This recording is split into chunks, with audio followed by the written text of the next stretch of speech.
Meu nome é Luana. E antes que alguém pergunte quando tudo começou a dar errado, eu respondo sem hesitar. Começou no dia em que meus pais decidiram que só havia espaço para um filho naquela família. Eu tinha 10 anos quando percebi que não era mais necessária. Não foi um abandono dramático, com gritos ou malas jogadas pelo chão. Foi pior. Foi silencioso, calculado, quase educado. Meu pai, Marcos, evitava me olhar nos olhos. Minha mãe, Maria, organizava minhas poucas roupas numa sacola plástica, como quem separa algo que não vai mais usar. Meu irmão mais novo, Eduardo, estava no centro da sala. Tinha 3 anos. Chorava, mas era um choro que mobilizava cuidado, colo e promessas. O filho de ouro, mesmo sem saber falar direito, já ocupava todo o espaço emocional da casa. Eu observava tudo em silêncio, sentada no sofá, com a estranha sensação de que estava atrapalhando. Disseram que eu passaria um tempo na casa da minha avó paterna. Um tempo. Essa palavra ficou ecoando na minha cabeça enquanto entrávamos no carro. Olhei pela janela tentando gravar cada detalhe do caminho, como se algo dentro de mim soubesse que aquela despedida não era temporária. Quando chegamos, minha avó abriu a porta com um sorriso confuso que virou espanto ao me ver com uma sacola nas mãos. Meus pais falaram rápido, justificativas vagas, promessas vazias. Não houve abraço de despedida. Não houve vamos ligar. Apenas entraram no carro novamente, com Eduardo no banco de trás, e foram embora. Fiquei ali, parada, com o coração pequeno demais para entender o que tinha acabado de acontecer. A porta se fechou atrás deles, mas algo muito maior se fechou dentro de mim. Naquele instante, eu ainda não sabia que aquele não era apenas o começo de uma nova fase. Era o início de uma vida inteira sendo construída, sem eles. A casa da minha avó tinha cheiro de café passado na hora em móveis antigos que rangiam quando a gente se sentava. Nada ali era novo, mas tudo parecia firme, como se tivesse resistido ao tempo por teimosia. Naquela primeira noite, eu dormi em uma cama estreita, com um cobertor pesado demais para o calor, olhando para o teto manchado e tentando entender por que meus pais tinham ido embora sem mim. Minha avó, Dona Helena, não fez perguntas naquele dia. Apenas sentou ao meu lado, passou a mão no meu cabelo e disse que eu estava segura. Foi a primeira vez em muito tempo que alguém usou essa palavra comigo, segura. Mesmo assim, eu não consegui dormir. Cada barulho da rua me fazia pensar que meus pais voltariam para me buscar, que tudo não passava de um engano. Eles não voltaram. Os dias seguintes revelaram uma rotina simples. Acordar cedo, varrer o quintal, ajudar no almoço. Minha avó me ensinava coisas pequenas, como economizar água, reaproveitar comida e nunca desperdiçar pão. Eu aprendia rápido, porque sabia que ali nada sobrava, nem dinheiro, nem carinho. Tudo era dividido com cuidado. Às vezes, à noite, eu ouvia minha avó chorando baixo no quarto. Ela achava que eu dormia. Nessas horas, eu apertava os olhos e prometia em silêncio que não seria um peso para ela. Se meus pais tinham me deixado ali, eu faria de tudo para merecer aquele teto. A escola mudou. Os colegas perguntavam pelos meus pais, e eu respondia com frases ensaiadas. Estão ocupados. Estou passando um tempo com minha avó. A verdade parecia grande demais para caber na boca de uma criança. Mesmo assim, algo começou a mudar dentro de mim. A ausência foi virando entendimento. E o entendimento, uma espécie de alerta. Eu percebia que, se quisesse algo diferente da vida, teria que construir sozinha, passo por passo. E foi numa dessas noites silenciosas, sentada à mesa da cozinha enquanto minha avó contava moedas, que eu entendi, sem saber explicar como, que aquele lugar não era apenas um abrigo temporário.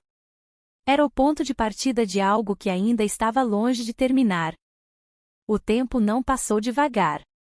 Ele correu, empurrando minha infância para fora antes que eu pudesse me despedir. Na casa da minha avó, aprendi cedo que crescer não era uma escolha, era uma necessidade. Enquanto outras crianças reclamavam de tarefas, eu entendia que cada pequena ajuda mantinha aquela casa de pé. Aos poucos, as lembranças dos meus pais começaram a ficar distantes, como fotos antigas que a gente guarda numa gaveta que quase nunca abre. Não ligavam. Não mandavam notícias.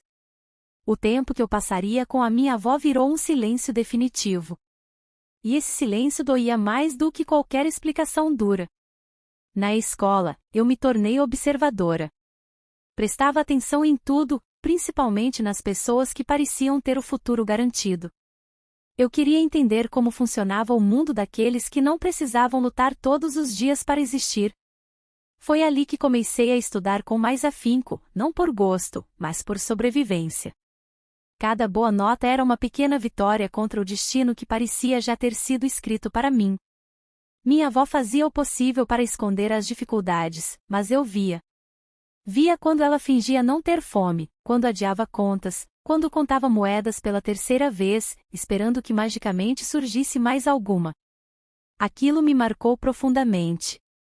Eu decidi que jamais permitiria que alguém que cuidou de mim passasse necessidade por minha causa. Aos 13 anos, comecei a ajudar vizinhos, limpando quintais, cuidando de crianças, vendendo o que fosse possível.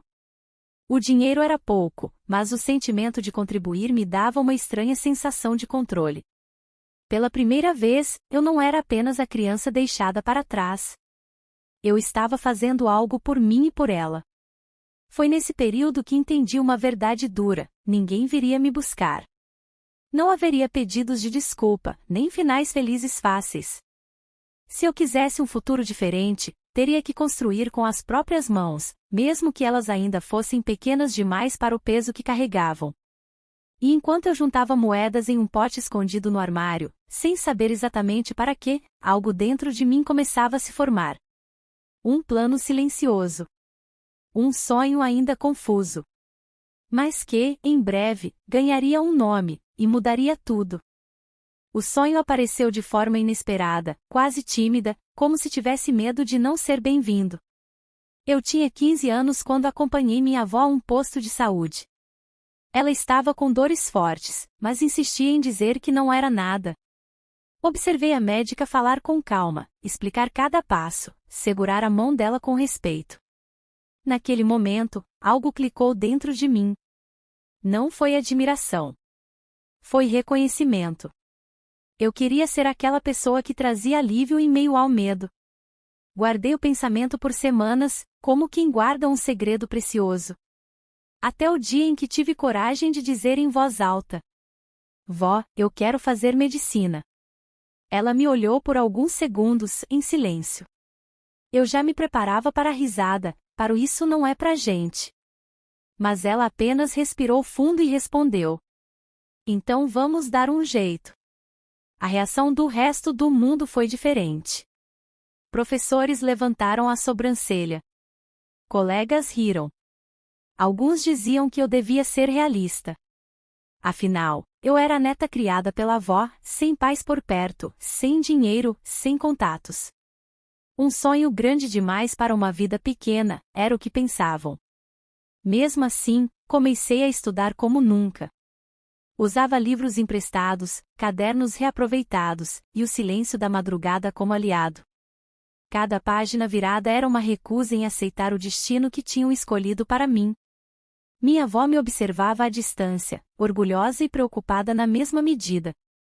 O dinheiro continuava sendo um problema constante. Às vezes, eu precisava escolher entre estudar mais ou ajudar em algum trabalho extra. Nessas noites, o sonho parecia distante, quase inalcançável. Mas desistir não era uma opção. Não depois de tudo que já tinha sido tirado de mim. Eu não queria apenas mudar a minha vida. Eu queria mudar a nossa. Dar à minha avó descanso, dignidade, segurança. E, sem perceber, aquele sonho que ninguém levava a sério começou a me moldar por dentro, me tornando mais forte do que eu jamais imaginei ser. E enquanto eu rabiscava metas em um caderno escondido, algo se tornava claro: para chegar lá, eu teria que ir além do que qualquer um esperava de mim. O ensino médio terminou, mas o peso da realidade só aumentou. O sonho da medicina continuava vivo, porém agora tinha nome, data, prova, e um custo que parecia impossível. Eu olhava os boletos, os livros caros, as taxas de inscrição, e sentia um nó na garganta. Não havia ninguém para pagar por mim. Então entendi que, se o caminho era caro, eu teria que pagá-lo centavo por centavo. Foi assim que os doces entraram na minha vida. Comecei pequena. Brigadeiros enrolados na cozinha apertada da minha avó, à noite, depois de estudar. O cheiro de chocolate tomava a casa, misturado ao cansaço. De manhã cedo, eu saía com uma caixa improvisada, batendo de porta em porta, indo para pontos movimentados, enfrentando olhares de pena, indiferença e, às vezes, desprezo. Cada não, obrigada doía. Mas cada me vê dois parecia uma vitória. Meus dedos ganharam calos. Minhas pernas aprenderam o peso do dia inteiro em pé. E minha mente se acostumou a fazer contas o tempo todo, quanto precisava vender, quanto faltava, quanto dava para sonhar naquele mês. Enquanto isso, minha avó fingia que não percebia meu cansaço. Dizia que eu estava bonita, que Deus estava olhando por nós. À noite, eu contava o dinheiro em silêncio, separando uma parte para casa e outra para o meu futuro. Era pouco, mas era meu. E isso fazia toda a diferença. Passei no vestibular. Quando vi meu nome na lista, chorei sem fazer barulho, sentada no chão da cozinha. A alegria veio acompanhada do medo. Como manter aquilo? Como não desistir quando tudo parecia conspirar contra? A faculdade começou, e com ela vieram noites quase sem dormir, provas difíceis, ônibus lotados, doces derretendo no calor. Eu assisti às aulas pensando em como pagar o próximo semestre, em como continuar firme quando o corpo implorava descanso. Mas toda vez que pensei em parar, lembrava da menina de 10 anos deixada para trás. Eu não tinha chegado até ali para abandonar a mim mesma. E sem perceber, enquanto eu vendia doces para sobreviver, algo maior estava sendo construído, algo que exigiria ainda mais sacrifícios, e escolhas que mudariam tudo. A faculdade não foi um período. Foi uma travessia. Longa, solitária e exaustiva. Enquanto muitos colegas falavam de festas, viagens e apoio da família, eu media o tempo em turnos, provas e cansaço acumulado. Meu dia começava antes do sol nascer e só terminava quando o corpo já não respondia mais. Eu estudava de manhã, trabalhava à tarde, vendia doces à noite e revisava a matéria na madrugada. Dormir virou um luxo raro. Havia dias em que minhas mãos tremiam de exaustão, mas eu continuava. Porque parar significava cair. E cair, para mim, nunca foi uma opção. Minha avó envelhecia diante dos meus olhos. As mãos que antes eram firmes agora tremiam levemente. O sorriso continuava ali, mas vinha acompanhado de um cansaço que ela insistia em negar. Aquilo me dava forças e, ao mesmo tempo, medo. Eu precisava chegar logo. Precisava vencer antes que fosse tarde demais. Houve momentos em que quase desisti. Reprovações, contas atrasadas, humilhações silenciosas. Professores que não sabiam meu nome, mas sabiam julgar meu atraso. Colegas que cochichavam sobre minhas roupas simples. Eu engolia tudo. Transformava a vergonha em combustível. Quando o dinheiro apertava demais, eu inventava novas formas de vender. Doces diferentes, pontos diferentes, horários impossíveis. Aprendi a sorrir mesmo quando o coração estava cansado demais para sentir qualquer coisa. Aprendi a ser forte sem plateia. Os anos passaram assim, um em cima do outro, como degraus íngremes. Cada semestre vencido era uma batalha ganha. Cada aprovação, um suspiro de alívio. Até que um dia, quase sem perceber, eu estava no último ano. Olhei para trás e mal reconheci a menina que chegou ali. Eu tinha mudado. Não apenas pelo conhecimento, mas pelas cicatrizes invisíveis que ninguém via. Eu já não era só resistência. Eu era resultado. E enquanto eu me preparava para o que viria depois da formatura, algo completamente inesperado começava a se movimentar no passado que eu acreditava enterrado. Um passado que ainda não tinha terminado de cobrar seu preço. A formatura ainda nem tinha acontecido quando senti que algo estava fora do lugar. Não foi um pressentimento místico, foi experiência. Eu tinha aprendido, ao longo dos anos, que a vida raramente entrega paz sem cobrar alguma coisa antes. E naquela tarde, enquanto voltava para casa com sacolas de mercado, vi um carro parado em frente ao portão da nova casa da minha avó. Um carro que eu conhecia. Meu coração acelerou de um jeito estranho, misto de raiva, medo e incredulidade. Não fazia sentido. Não depois de tantos anos. Mas fazia. Sempre fazia. Eles nunca apareciam quando eu precisava. Só quando achavam que eu tinha algo a oferecer. Marcos desceu primeiro. Mais velho, mais pesado, mas com o mesmo jeito de quem acha que ainda manda. Minha mãe veio logo atrás, olhando em volta como se avaliasse o valor do lugar. E então eu vi Eduardo. Não mais uma criança, mas longe de ser um adulto. Olhar preguiçoso, postura relaxada, como se o mundo lhe devesse alguma coisa. Eles sorriram. Sorrisos ensaiados, desconfortáveis. Disseram meu nome como se tivessem o direito de fazê-lo. Falaram de saudade, de orgulho, de como acompanharam tudo de longe. Eu escutava, mas por dentro algo se fechava. Nenhuma pergunta sobre como eu sobrevivi. Nenhum pedido de desculpas. Entraram na casa. Sentaram no sofá. Olharam em volta. Você venceu na vida, filha, minha mãe disse, com a voz doce demais. Ali, naquele instante, entendi tudo. Eles não tinham vindo por mim. Tinham vindo pelo que eu representava agora. Pela médica quase formada. Pela casa boa. Pelo conforto que eles nunca construíram. Eduardo não disse quase nada. Apenas mexia no celular, entediado. O filho de ouro continuava sendo tratado como centro do universo. Encostado. Sem planos. Sem esforço. Do mesmo jeito de sempre. Enquanto falavam, eu sentia uma antiga ferida se reabrir. Mas não doía como antes. Doía diferente. Como um aviso. E naquele silêncio carregado, eu soube, aquela visita não era um reencontro. Era o início de um novo confronto, um que eu não pretendia enfrentar da mesma forma que no passado. Eles não demoraram a mostrar o verdadeiro motivo da visita. No começo, foi tudo envolto em cuidado falso, em perguntas que pareciam interesse, mas soavam como avaliação. Queriam saber quanto eu trabalhava, onde eu atendia, se a casa estava no meu nome. Cada detalhe era anotado mentalmente, como se eu fosse um investimento recém-descoberto. Minha mãe comentou que a vida estava difícil. Meu pai falou de contas, de escolhas erradas, de como a família precisa se ajudar.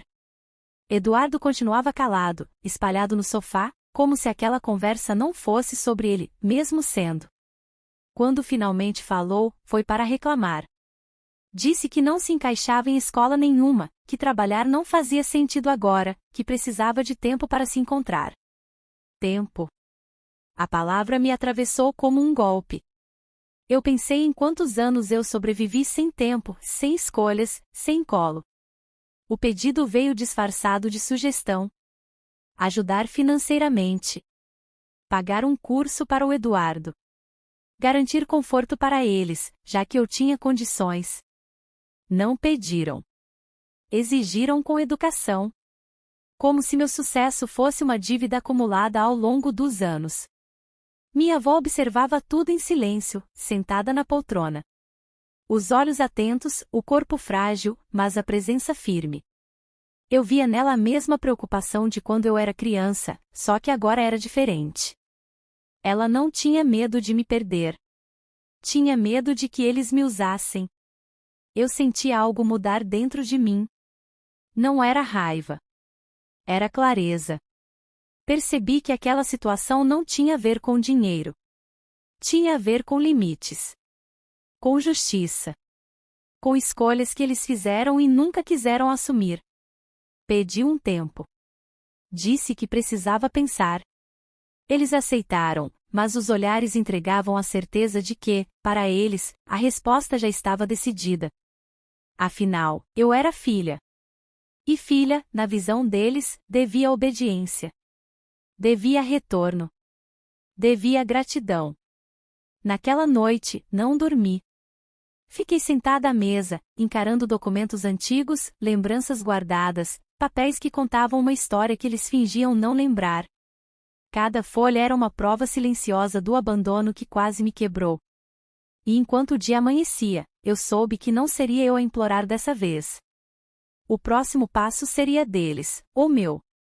No dia seguinte, pedi que voltassem. Minha avó saiu calma demais para alguém que passou a noite inteira acordada. Preparei café, arrumei a mesa, como se aquele fosse apenas mais um encontro de família. Mas nada ali era comum. Cada gesto meu era pensado, cada silêncio, calculado. Eles chegaram confiantes. Meu pai se sentou como dono da casa. Minha mãe elogiou tudo outra vez. Eduardo nem tirou o fone de ouvido. A cena se repetia, quase idêntica à do dia anterior, e isso me deu ainda mais certeza de que nada mudará dentro deles. Respirei fundo e coloquei uma pasta sobre a mesa. Grossa. Pesada. Não de papel, mas de significado.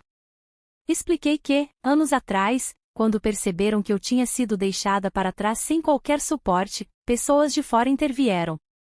Conselho tutelar. Assistência social. Advogados. Falei devagar, sem emoção aparente. Disse que minha avó não apenas me criou, ela me protegeu legalmente. Formalmente. Definitivamente. Minha mãe empalideceu. Meu pai franziu a testa. Eduardo finalmente levantou os olhos. Contei que havia registros do abandono. Datas. Testemunhos. Assinaturas. Que, naquele processo, eles abriram mão de mim sem sequer lutar. E que, a partir dali, tudo que eu construí não tinha vínculo algum com eles. O silêncio caiu pesado sobre a mesa. Não levantei a voz. Não acusei. Apenas narrei fatos. Disse que eu os ouvi. Que compreendi perfeitamente o pedido. Mas que também compreendi algo maior: sucesso não cria obrigações retroativas. Amor não nasce de conveniência. Minha avó permaneceu em silêncio, mas segurou minha mão por baixo da mesa. Um gesto pequeno, mas que me sustentou inteira. Meu pai tentou argumentar. Falou de sangue. Minha mãe falou de arrependimento. Eduardo falou de necessidade. Eu ouvi tudo sem interromper. Porque pela primeira vez, eu não precisava provar nada. Quando terminaram, fechei a pasta. Disse que aquela conversa ainda não tinha acabado. Que eles precisavam pensar com cuidado no que fariam a seguir. Porque qualquer próximo passo teria consequências. E enquanto eles se entreolhavam, confusos e inseguros, eu percebi algo essencial. A verdade finalmente estava dita, e agora, ninguém ali sabia exatamente como sair daquela mesa. Eles voltaram uma última vez. Não com sorrisos, nem com elogios vazios. Voltaram com pressa, com vozes alteradas e um desespero mal disfarçado. Meu pai falava em direitos. Minha mãe em perdão. Eduardo em injustiça. Era curioso ouvir tudo aquilo depois de anos de silêncio absoluto. Parecia que, de repente, eu existia novamente, mas apenas como recurso. Eu deixei que falassem. Observei cada palavra, cada tentativa de me fazer sentir culpa. Quando terminaram, respirei fundo e me levantei. Caminhei até a estante da sala e peguei uma fotografia antiga. Eu tinha 10 anos, sentada no sofá da casa da minha avó, com um sorriso inseguro. Coloquei a foto sobre a mesa. Essa menina não recebeu nada de vocês, eu disse. Nenhuma ligação, nenhuma visita, nenhum cuidado. Tudo que eu sou hoje foi construído apesar de vocês, não por causa de vocês. Meu pai tentou interromper. Eu ergui a mão. Sangue não é contrato. E abandono também é uma escolha. Contei que minha avó era a única beneficiária de tudo que eu possuía. Que minha carreira, minha casa, meu esforço tinham um propósito claro: garantir a ela dignidade até o fim da vida. Não havia espaço para exploração emocional, nem para acordos tardios. Minha mãe chorou. Não de arrependimento, de frustração. Eduardo levantou a voz pela primeira vez, acusando-me de egoísmo. Aquilo doeu menos do que eu imaginava. Talvez porque, naquele momento, eu já não buscasse aprovação. Abri a porta.